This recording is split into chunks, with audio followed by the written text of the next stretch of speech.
We will not copyright or trademark that. We do not have the rights to this at all. Please do not sue us. Thank you.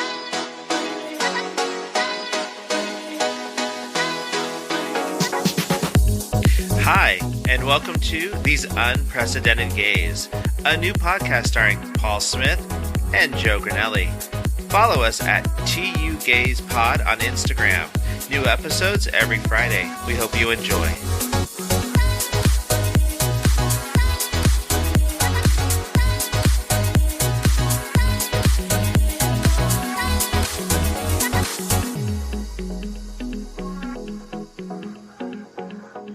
Hi, everyone, and welcome to These Unprecedented Gays. I'm Paul. And I'm Joe. So, Joe, how was your week? I know you got your dog last week. Yes, I did. So, if you guys listened to the last episode, you remember that I decided to get a dog, a puppy, and I did get the puppy that I ended up wanting. And so this week's been crazy because I feel like all I've been doing has been I've been a worried dad for my puppy Max, and work is crazy. So I have no idea what's going on in the world. I have no idea what's going on outside of my apartment, except the 2 blocks that I walk my dog, because I can't walk him too far because he's not been fully vaccinated and I don't want him to get anything. Yeah. But, yeah, that was and that's why you couldn't bring him over here tonight. Yeah, that's true. But you guys were so sweet. Oh my God, listeners, these guys are the best. Paul and Andy came by and dropped off a bag of goodies for Max, and he was so happy. There was a little squeaky toy, and he loves it. He loves it. Also,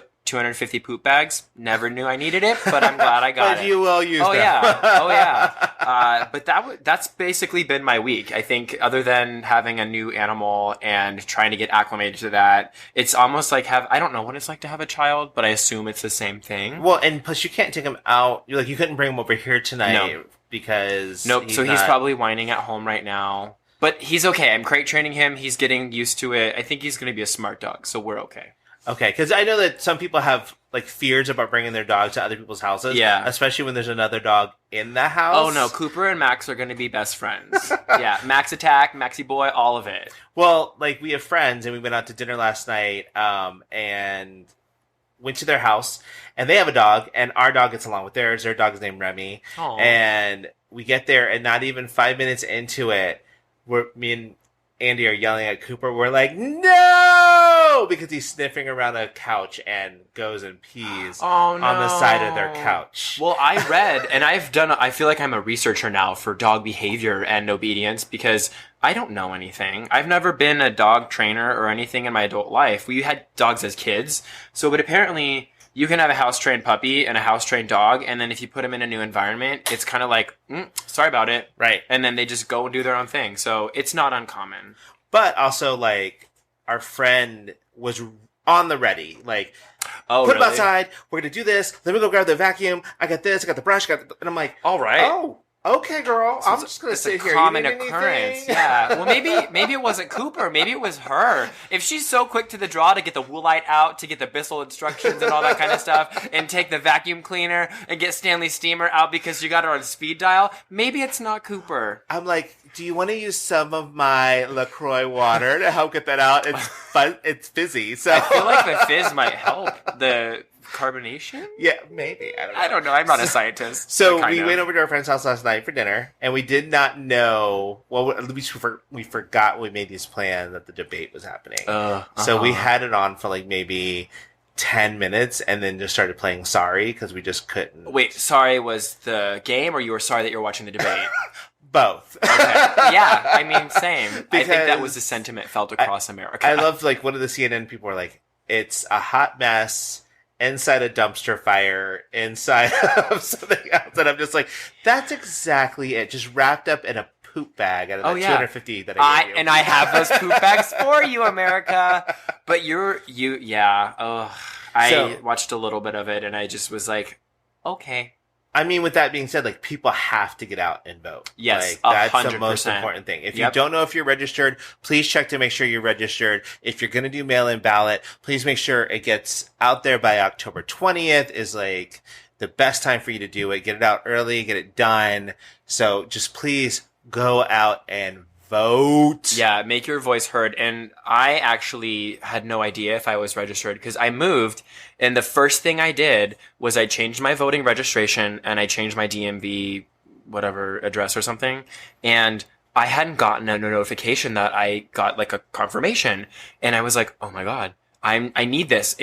This is the only thing that's important to me right now is getting my voter registration. I don't care if the DMV is like, where's your registration for your car? I don't give a crap.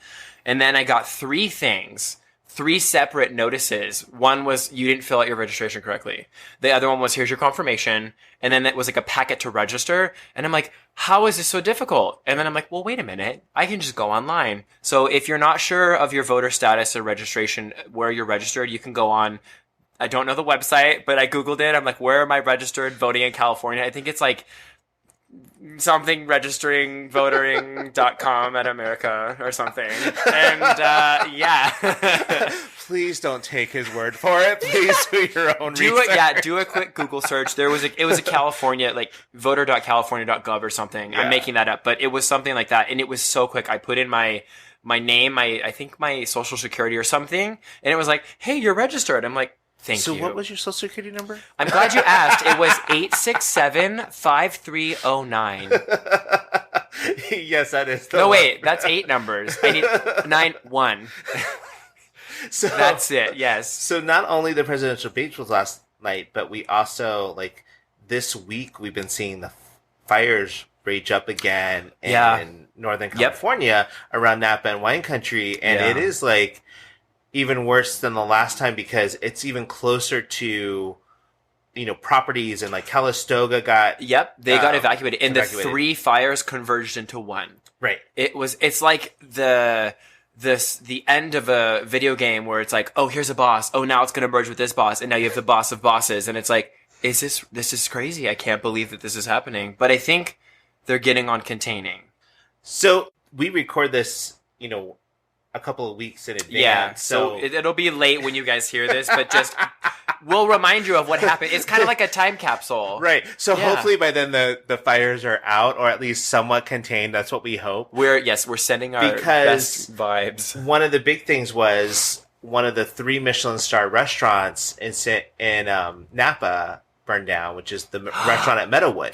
And we actually went there years ago and had a really great dinner there and stuff like that. So we have memories of going to the restaurant at Meadowood. And that is a huge thing. Calistoga Ranch burned down. There was the Chateau Boswell. Huge evacuations. Right. And now they're not even sure if even some of the grapes are going to be viable for picking and crushing and stuff. So even if there are any wines that come out of 2020, in a don't couple drink years, it. they're probably going to be some of the best wines. Oh, true. Grapes need stress. Yeah, well, there's a lot of stress right now. The grapes are us. We are the grapes. We are stressed out. And we are whining like crazy. Oh, amen. Okay. That's the episode title, y'all. So, and we do have a correction from one of our past do we? episodes. Is this something I did? No, well, it was me. Uh-oh. So we were talking about baking, and we were talking about the difference between a macaron and a macaron. Oh, yep. And thank you, and shout out to the Great British Baking Show. Love it, and the new season is out, so go check it out on Netflix. And sponsor us, Netflix. You got the money. So I had it opposite. So a macaroon is the little coconut thing, and the macaron is the sandwich. See, it's confusing. I was there with you because it's so. How are we supposed to know? I don't speak French. Is that French? Is it French? I'm not. Is it? Bonjour, macaron. Okay, we're gonna move on. Yeah, we might have a correction next. Stay tuned for next week's episode where we have another correction. It'll be our correction corner segment. That's what we'll do. But thank you to everyone who sent emails to tugayspod@yahoo.com for letting us know that was an issue. Yes, shameless plug. Email us. Like we said last time, we want to hear from you. And if you have any comments about the debates or the fires or anything, please let us know. We are here for you. We'll talk about it. If you want to come on our show and talk about it, hopefully, we can get you in before the election. Just say we might have to zoom you in on a video chat. There is a timestamp on this, people. Yeah, a little bit. So this week we're going to do fandoms, and I know you don't know a lot about what that means. I don't correct, know Joe? anything about it. So I think everyone listening, this is going to be an education, Paul's information session. We are all about infotainment. I was here like, there's a word. show. I was like, infication, edutainment. It's infotainment. Infotainment. Sounds like a disease. Did you get it treated? It sounds like it would be down there in the boys' nether regions. I think there's a cream for it, right? Oh, you have infotainment? You have infotainment? Okay. Ooh. That's infotainting. Entertaining. So many taintings. Oy, oy, oy. So a fandom, just so you know, it's like it can encompass a lot of different things. Fandoms are across the board for like movies, celebrities, comic books, everything. Music, everything. So, I know that at least. And I will say, I did a Wikipedia search on fandom because I was like, I know there's some fandoms. Oh, come through research. Yeah, I just Googled it, right? Hey, if Google. I can register to vote, you can Wikipedia. But apparently, the usage for fandom dates all the way back to 1903. For pugilists. Because... Okay, see, Paul knows everything! I thought I was going to be so cool with my factoid, and Paul's like, actually, I wrote that article that was referenced on Wikipedia. I wrote that girl. Teach the kids. Okay, that's it. 1903. I remember that time. It was a great time. It was the best of times. It was the worst of times. I think there was an earthquake following, too, but whatever. Was there a plague back then, too? Probably. I don't know. Spanish flu? Bubonic? I don't know. So yeah, it started all the way back then. And fan clubs really became popular like around the 60s and 70s, especially with rock and roll. I was going to say, weren't they big with the Beatles? Right. What was the other one? So Elvis Presley. No, the Beatles, not the... it was another British group. The Rolling Stones? M. No, what was the M? The Monkees? There we go. Yeah. I'm going to get it. See, again, infotainment, y'all. There's a salve for it. So I'm not entirely sure the Monkees are British, but you can go ahead on your laptop that you have out. Oh yeah, no, it's fine. We've established that I don't do geography in one of our episodes, so this is just furthering that, statement of truth. It's okay. We have our strengths and our weaknesses. Exactly. Monkeys are not mine. That sounds weird.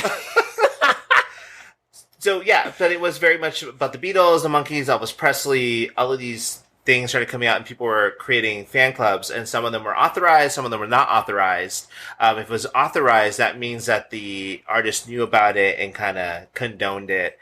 And if it was unauthorized, they didn't really know about it. So, and you kind of wanted it to be part of the authorized one because that meant you got like signed pictures in the mail, like merch. Yeah, you got merch. So wait, they're unauthorized? Is that like kind of like, ooh, we're underground? Unauthorized? Yeah, no.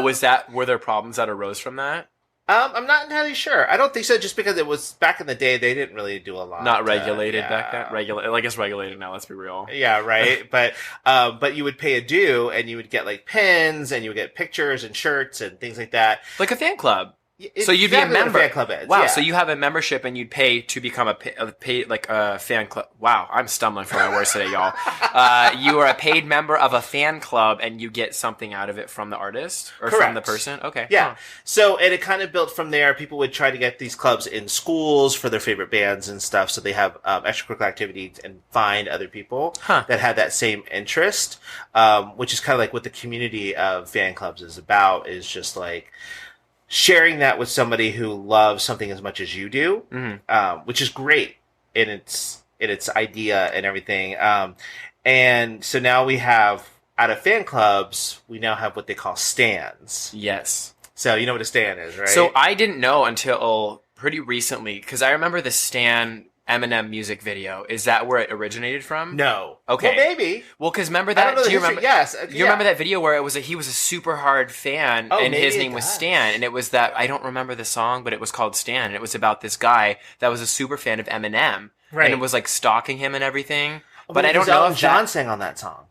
Did he? Maybe he used like a sample or something. Oh, he did on the award show or something. He like sang. I don't remember. Oh wait, no, he used a Dido sample. Yes. From White Flag. Right. Yeah. Okay. But that's where I remember it from. And I know that Stan is like, oh, I stand for you. And I had originally thought it was stand, like STAND. And I'm like, what are people standing for? Yeah. Like, I'm standing for you. like as opposed to sitting down? Okay, cool. That's fine. So stan is actually a noun and a verb. Oh, so you could be a stan of Rihanna's, or she stans Rihanna. Okay. See, so like when I say back in the day, everyone, just so you know, for the kids out there, when I say back in the day, I mean like the 60s, the 70s, maybe the 50s, before 2000. It's called vintage. It's before 2000. I think vintage. You know. I think now vintage is 80s because we're in 2020. 40 years ago, God. Right? I know. I was a product of the 80s, so I know. I'm vintage. I'm vintage, everybody. Finally. I know, it's about time. So, and nowadays, stans have created, like, names for their fandoms. I know those, at least. I know those. Some of them. Right, like some of them. Like, you know, Beyonce has her... Is it Beehive or Bayhive? I thought it was Bayhive. B-E-Y, right? Right. That's what I thought, too. Yeah. And they use a lot of, like, the lemons and the bee emojis when they're on Instagram and other ones. But like some of the older ones are like Parrotheads for Jimmy Buffett. Okay. And you have Deadheads for Grateful Dead. Those people are super stans because you had people who would follow this group around. Like on tour buses. When we're saying back in the day. Van, yeah, like they would groupies, right? Kind of? Groupies are different. Like groupies are like ones who wanted to have sex with the artist, whereas fans were just like, I kind of want to just be around you, but can maybe you be a groupie stan? Maybe you can be like a hardcore groupie stan. I would be one. And I mean, and groupie is a technical term, and it is a technical definition. So, like, if you look it up, groupies were meant like they would hang out specifically to try to have sex with artists. Do you have an artist that you would want to have sex with? Oh my God. So, okay. So, I'm just going to tell you that, and it's just going to sound, and people like, are like, really? You? And I'm like, Missy Elliott. Oh. I love me some Missy Elliott. Like, I will totally be down. A genetic female. Look at you. I know, right? I'm just like, but she just always had this this confidence. Like, I'm a Missy Elliott stan. Like, I have all her CDs. You work it. You lose control. That's right. I drop it, flip it, reverse it. Sure from yeah, come on. So, but like that was one that I would be a groupie for because I love her and her confidence and just her imagination and her creativity is so beautiful. And the fact that she doesn't care what she does. Like she was one of those people like I've discovered and she was in a giant trash bag. She was dressed up like Mega Man. Yeah. You know, her videos were just so out there. And I listen to her stuff still. And it's like, that's crazy that her stuff still sounds like it's futuristic in 2020. But yeah, so I don't think she has somebody who that, like, her fandom has a name or anything like that. But one that does have a name, and I think it's so cute, is like Mariah Carey fans are called lambs.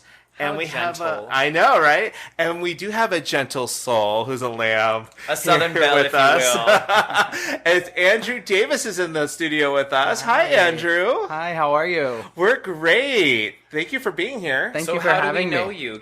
Who are you? Yeah, give us a little history about how you know us. Yeah, we're going to grill him, Talk about us, please. So I know Paul and Joe from the San Diego Gay Men's Chorus. We've done, 3 shows together? Have we? I think I thought we've only known you for a year. That would be 3 shows. That's 3 shows. That's 3 shows. Yeah. We do 3 shows a year.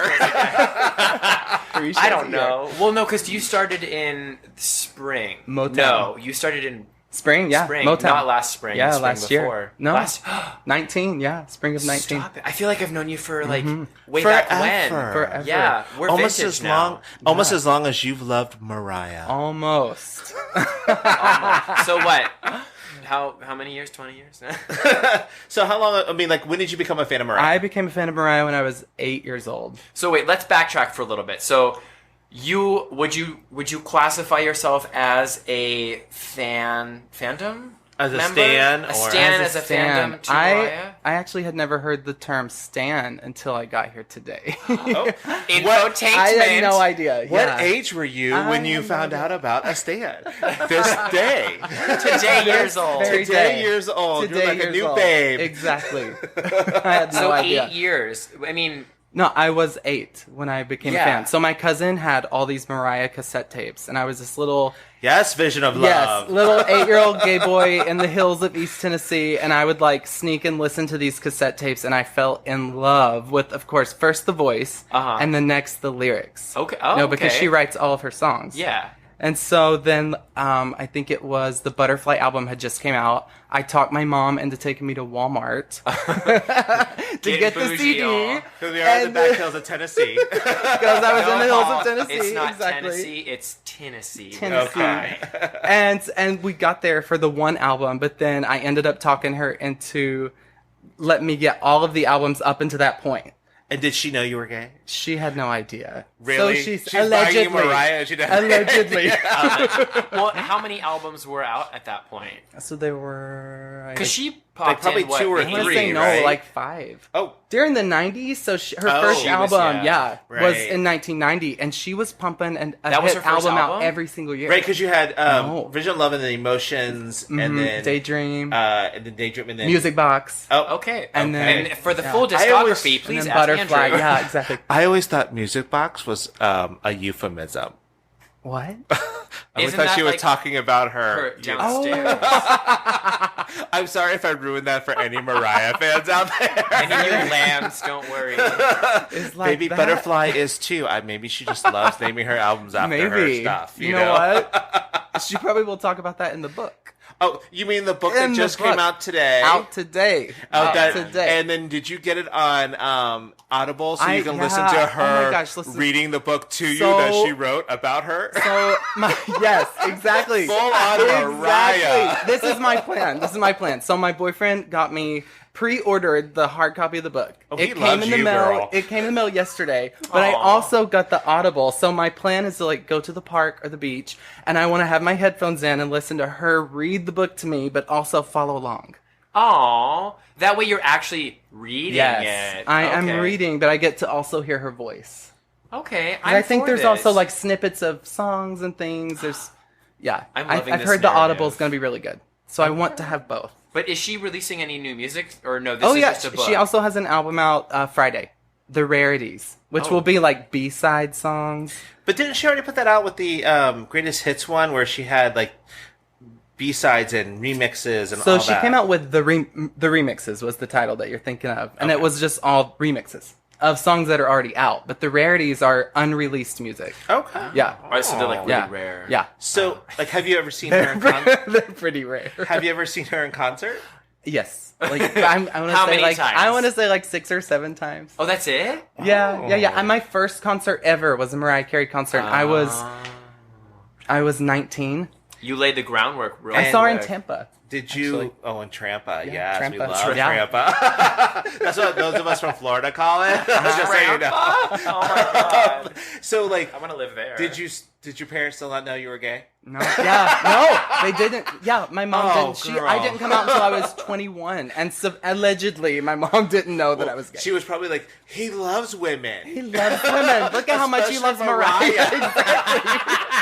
Exactly. Oh, isn't that a compliment? Yeah. I think her So- fingers were crossed. So, like, what era? Because Mariah went through a lot of different eras. So many she went through a eras. lot of different sounds and Yeah. Yeah. changes and stuff. I mean, I really like the Tommy Mottola time. Like, you know, that's like Daydream and Honey Yeah. and all those. Yeah. But, like, what era was your favorite of Mariah's? I love them all. And I know that's such a generic You have to answer, pick but one. That's like a child. Which so child here's do you the thing. like? Here's the thing. I fell in love with the Tommy Mottola Mariah from the 90s. But then once I heard her story and kind of like how he kept her a prisoner in the mansion and just like wouldn't let her leave the house, and she was just like a prisoner in her own home writing hit after hit throughout the 90s, then I was like, you know, maybe I don't like that music. It kind of almost gave me a sour taste. And so then I started to appreciate the other music more, you know, Who's Tommy throughout the years. Mottola? Tommy Mottola was a big time producer, and he was also Sony a record Music. executive. Yeah. And he you know, was part of Sony, I think it was. He discovered her. He discovered her, and then he married her. Yeah. Oh. Sort of like the whole thing with like Celine Dion too. Yeah. Like Renee. Very similar. Yeah, very similar. Yeah. The agent and person who discovered them ends up marrying them. And then the age difference too with both. So now you are also a huge Dolly fan. As in Dolly Parton. I'm Wait such a a Dolly minute. fan. I thought we were just a Mariah fan over here. No, so we're a Dolly too? Oh my gosh, yeah, Dolly is my heart. Just because more? I fell in love with Mariah first because I was like 8 years old, and she was my way of escaping my, being in the closet as a kid throughout my teens. But then after I moved away from Tennessee, I really fell in love with Dolly, because even when I first moved to San Diego 4 years ago, I went to a Dolly Parton concert here. And when I was at that, I went by myself because I didn't know anybody here. And when I was at that concert, listening to her talk and sing the songs, that I've heard all my life, I just felt like I was home, and I just cried. And so I just think she's such a great representation of where I'm from, East Tennessee. Yeah. I think she's like the best person. So now, did you know that you were gay back at like 8 years old when you're buying this Mariah CD and doing all this? I had an idea. And did you decorate your room with Mariah? Oh yeah, there were like posters? posters everywhere. So like you really were like old school stan for... I was in line at Kmart when the Glitter DVD came out. I'm loving this. I'm loving the stores where Andrew goes. Kmart. Oh, it's all the marts, everybody. That's all we had. Yeah, But marts. for those of you who don't know, that's what you had to do back in the day. Was you couldn't just stream everything. You just couldn't like do that. You had to wait in line. Like I was a huge How big? Spice Girls fan. Oh, huge. yeah. Okay. It's huge. Like I love Spice Girls. Yeah. So just like you, I was there at midnight at Virgin Megastore. Oh yeah. Virgin Megastore was a record store that you had to go to buy all of your music for all the kids out there. Yeah. So you didn't have to be a virgin to go in, but but I was there at midnight when Spice World came out. Yes. Because I was a huge Spice Girls fan. I mean, I bought everything. I bought every like CD single that had a remix or a B-side or whatever. So like they couldn't come out with the rarities because I'd be like, I already have that. Exactly. I am not getting my money's worth for this. Wasn't that the best feeling though? Like being there at midnight.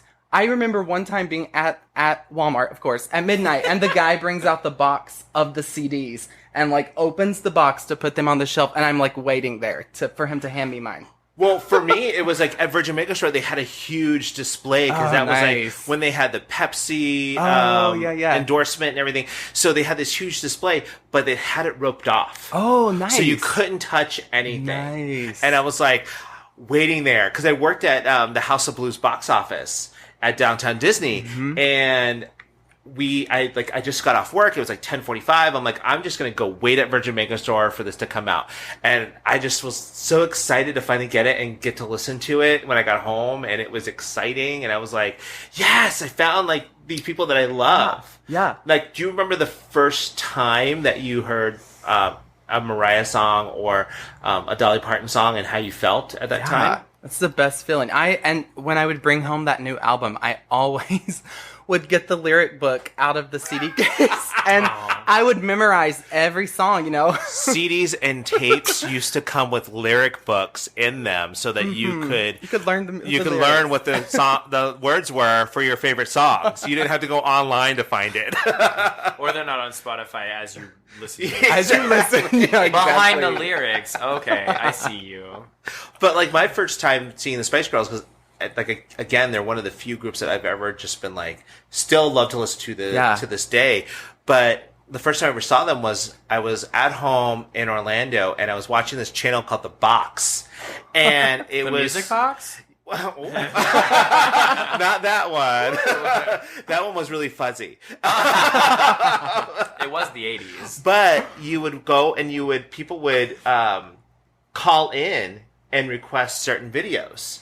Okay. So this was like everybody's first song that they heard from the Spice Girls was Wannabe. Yeah. For a lot of people. For me, it was Say You'll Be There. And I remember the video because it played on the box and I was like, what is this?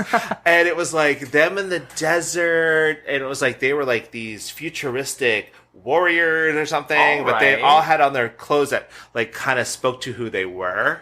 So I was just like, oh, okay, that's nice. Do you remember the song? Obviously, you remember "Two Become One." Oh, I love that song. I was like, what, 6 when that came out, I think? It was, what, 94, 95? Yeah, something like that. So yeah. I was very young. I was a child, basically. Again, youthful here. But I remember that I was like singing these songs. I'm like, I don't know what this means, but it's about having sex. Yes. Yeah, when two become one. When two become one. So, Andrew, I do have a quick question. So, you said 4 years ago Dolly Parton was doing a concert. Mm-hmm. Is she still touring? Oh, yeah. I mean, Really? that was her last tour. So that was 2016, the Pure and Simple tour. Okay. That was also the name of the album at the time. Also my life motto. Pure and simple. So, yeah. Have you been... You've been to Dollywood. I know that for sure. I Tell grew me up about going that. to Dollywood. I had a season pass my whole life. I still have an active season pass. And I think I was 15 or 16. And the first time I saw Dolly at Dollywood, because she comes for the grand opening and like certain special events. Me and my mom, they had this like caution tape roped off, this media event, or Dolly tape, actually. The tape was white and it said Dolly Parton Media Event on it. Did you snip off a piece I to take did. home? I did get a piece of the tape for home. You know that I did. Me and my mom waited there and like watched the news crew set up and everything for like, I don't know, an hour and a half. And then finally Dolly came out and done this segment for the local news. And I was just like, I will never forget that feeling. How you said you were 16? I think I was 15 or 16. And so, okay, describe to me how you felt in that moment when you see this person that you have, I'm going to say idolized, right? Yeah. No? Yes? Is Yeah, that an I accurate would word? say... That you're a stand for. A stand for, right? yeah. Walk me through how you felt. Were you like speechless? I would say Okay. speechless. It took your breath away. There were no Really? words. Yeah, and then the first time I saw Mariah, I was just in tears. The whole time I just like couldn't stop crying because it was just, I don't know why. She came up from the stage and I immediately started crying. She came up from the stage and the tears came out of your tears eyes. came down from my eyes. It's That magical. is It's a psychological connection. That is so true. And even now, when I see her in concert, I saw her in Vegas a few years ago, I still cry. Well, because you said you said with Dolly that her songs made you feel like home. Make me feel like home. Is that just because she's from Tennessee? Because she's from Tennessee, and a lot of the way she writes her songs are about growing up in Tennessee, so I can relate to that. Okay. But then Mariah's lyrics have helped me through so many difficult times in my life. And so there are like so many songs that aren't necessarily singles that I, as a child, related to so much, the lyrics. And so I think that's why I get so emotional with her, because she's just helped me through so many hard times in my life. It hits close to home. Yeah, it really does. Do you think that with age they have a new meaning?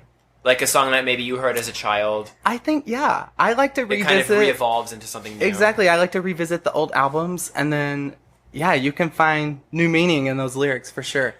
So how do you connect to like the community of fans, like either Dolly fans or Mariah fans? Like when you go to Dollywood, I'm sure it has a lot of Dolly fans there, and then when you're in Vegas, but does it like... Yeah, so when you're in Dollywood, it's very obvious. There's like all these homosexuals with their I Love Dolly t-shirts on, so you can very clearly see who the Dolly fans are. And then for a brief period of time, I was super obsessed. I had a lot of free time during my teen years. There wasn't a lot to do in Tennessee. I mean, you weren't dating? I wasn't dating. He was really busy at the marts, y'all. I was very busy.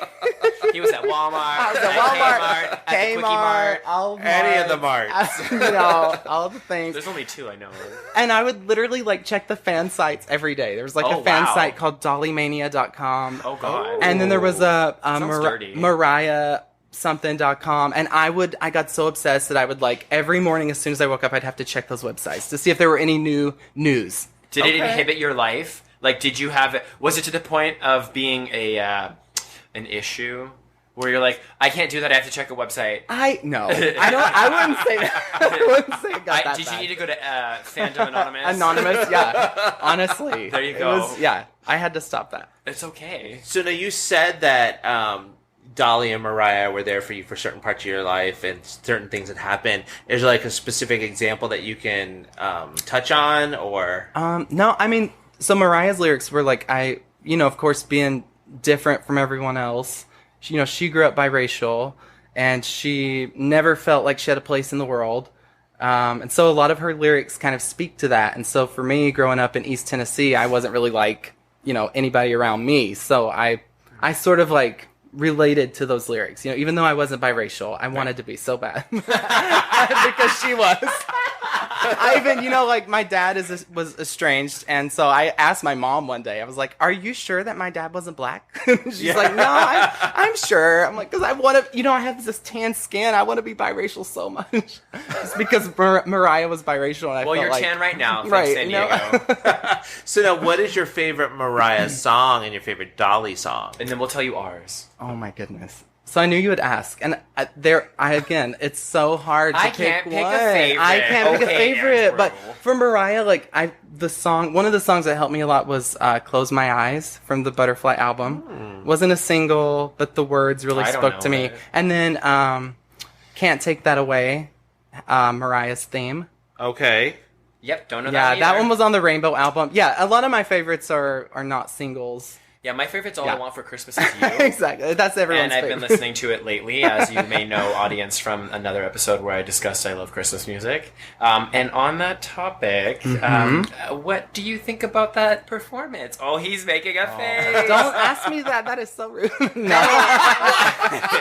I mean, That look, is so rude. so okay, here's a perfect example. You're a super fan of Stan. You're a part of the fandom. How did you react when that all went down? And for those of you who are listening, it was when Mariah Carey did the Christmas special and Rockefeller. Yeah, I think it was a tree lighting or something. Oh, was it New Yeah. Year's? No, I think it was a tree lighting at Rockefeller. Okay, and let's just say it wasn't received well. So how, Andrew, then did you react to that? Well, I stand by what she said, is that it was cold outside. She didn't get to warm up properly. She didn't have any tea. She didn't have any tea. That's okay? the tea right there, Nobody y'all. had any tea for her.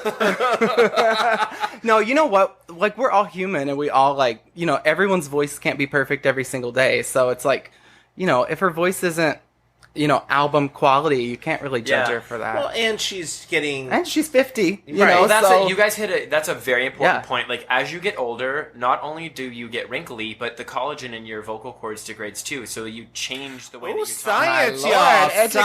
Yes, Science. tissue engineering. Thanks, UC Riverside. Dang, College all right. Collagen. But it's true, and so that's why her voice has changed throughout the years, and she's not, the same person Yeah. because she's 50. She For can't sure. sing as an 18-year-old anymore. For sure. Well, and to touch on that, because with the community of fandoms and stuff like that, there is this great thing where people come together and they talk about it and it brings people closer. But then there's this other darker side of fandoms now with the, advent of the internet and apps and Instagram and TikTok and all this stuff. People they can post their critiques or their opinions really Yeah. quickly. So it becomes very toxic because Yeah. like with, Bayhive or Beehive, anytime anybody says anything. Oh, they Yeah. attack like a Oh, bee yeah. does. Like They do. Yeah, they go They're quick for with it. that. Yeah. And like the Swifties, Yeah. they Oh, go yeah. after people too Oh, real yeah. fast, like with that whole thing with Kim Kardashian, and they blasted her Instagram with Yeah. like snake emojis. Yeah. Because of that whole Kanye West thing. I was just like, girl, it's like a couple years old. Let's all get over this right now. Dang. So, like, if someone came for Mariah Carey, Yeah. and I they tried to attack, I don't know. It made sense in my head. I don't give that any time. Good. Honestly. Yeah. Okay. Just keep it moving. Well, because it's like, it's what you enjoy. And Exactly, they yeah. hold such a special place in your... It's in your true. life, in your heart, and everything that nothing is It's- going to change It's your. so true. And then one of the things is like my best friend Travis from Orlando. He always says like if you Holla, would- Orlando! Holla, Orlando. Yeah. Hey, If- Travis. if he ever- Is he single? And gay? And my age? And available? If he ever let me hear something, like a new song that he was crazy about or whatever, and I'm like, not really care for that. He's like, well, it's not for everybody. So that's what I say when people like don't love Mariah, they don't love Dolly. Like, I get it, they're not for everybody, Yeah, but they're for me. Everybody's a critic. They And I mean always something say to me. that too, that not everyone liked Mother Teresa. Hey, she had haters. She had haters. Oh, I did see that. I did see that group on Reddit. Like, it was Oh my god, I heard haters. Groupon, and I was like, there was a Groupon for Mother Teresa? What, buy one Mother Teresa, get one free? We'll throw in Gandhi. Oh my god. I cannot. So, well, Andrew, thank you for coming on and talking about gosh. this. Thank you so much for having me. Yeah, I was like, it was so awesome to have you here. And I learned a lot. I really did. I went me into too. this knowing nothing. we're So now all we know about something. again. We're all about infotainment here. Yeah, and That's we're what gonna about. get that prescription for you, Paul. Don't worry. For your infotainment. So this is your first podcast. Like, we were the first podcast you ever listened to, right? Or no? One of the first. The other, the other Ew. one is Dolly Parton's America. Okay, We are not we'll surprised. let you have Let me it. plug that. But this is your first podcast Yeah, experience, yeah. Oh, for right? sure, for sure. Like, you Yeah. haven't been on Dolly's Oh, show absolutely not. Yet. Yet. So we're going to wrap it up for this week. Thank you to our special guest, Andrew Davis. Yes, thank you for taking time out of your busy day. You're a busy person and stepping away from the fandom to speak with us. The fandom. I'm a Yeah. huge fan of the show, so thank you so much for having me. Oh, we're a Thank you. fan of you. You didn't have to say oh my that. God, I stand you. I mean it. I stand stand you. We have our stand now. So please don't forget to email us at tugayspod@yahoo.com if you have any questions, comments. If you have any concerns, it's Ross Matthews at straighttalk@yahoo.com. Wait. No. That's if you have concerns. Okay, so I'm going to say I do listen to the podcast with Straight Talk with Ross Matthews, and I love it, and I am a straight talker, and that's their name. So I think for our whatever they're fandom. called, yes, our fandom, we should call them tuggers.